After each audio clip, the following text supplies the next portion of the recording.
My name is Maggie Mann. I'm the District Director for Southeastern Idaho Public Health, and this evening we are announcing the first confirmed case of COVID-19 in a Southeastern Idaho Public Health resident. We received this test result just about an hour ago. It is in a 37-year-old male in Bingham County, and I'm happy to report that he is at home and in the recovery mode. He did not require hospitalization.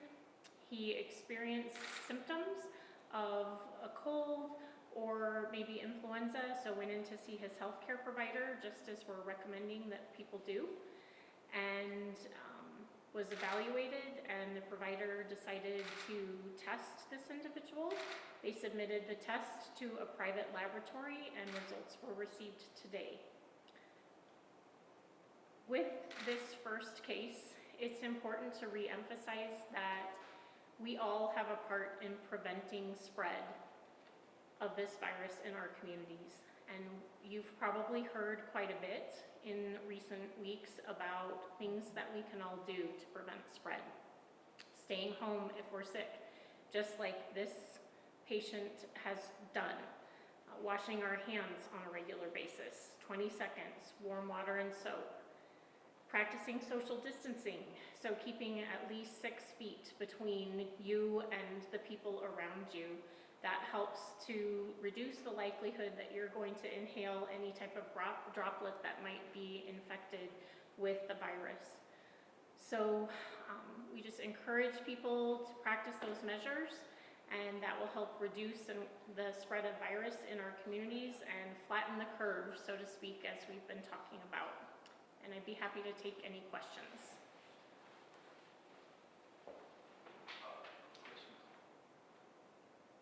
So you said he went to his private doctor, and the doctor tested him because he was experiencing flu symptoms? Symptoms of that are in line with COVID testing, so cough, fever, shortness of breath, those kinds of things.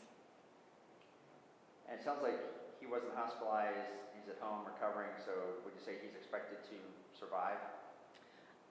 Based on the information that I have now, I mean, I certainly don't want to speculate, but my understanding is his symptoms are mild to moderate, so that's encouraging. Certainly, as with any viral infection, it can take a turn for worse, and we're hopeful that that is not the case. But at this point in time, he is at home and doing better. You guys have, do you keep track of how many people in Southeast Idaho Public Health District have been tested for the virus? We're keeping track of those numbers at a state level, not necessarily at a public health district level. Do you know, can you share how many in the state have been tested? As of yesterday, it was 613. We don't have the report for additional tests completed today yet. And this is the 25th case in the state, or what is this? I believe it's up to 26. This is a pretty rapidly changing situation, and I know we've had several around the state today, but this is our first. So 26 cases statewide, including this one? I believe that that's correct. Do you know how many of them are in the hospital? I do not. Do you have a question? No, not really, I'm sorry. No, that's okay. Just want to emphasize the case is under investigation, so we're taking a look at things like travel history to help determine if this case is associated with a case maybe out of state or in another part of Idaho. And once we've completed that investigation, that will help us know more about how this person came into contact with the virus. So right now we don't know how he contracted? We don't know where that transmission occurred, no, at this point in time, but again, just received the positive about 45 minutes ago, so our epidemiology staff will be conducting a thorough investigation to help determine that. Okay, so just once again, please help us prevent the spread of this illness in our communities by practicing good hand washing technique, by staying home if you have the symptoms of cough, fever, and shortness of breath. Practice social distancing.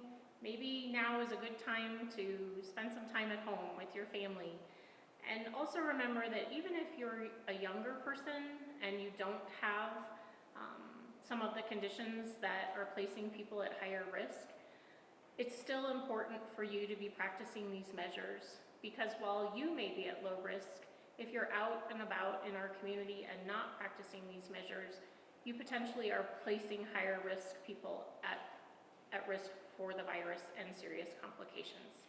So thank you. Together, we can help minimize this issue in our community, and we appreciate your cooperation.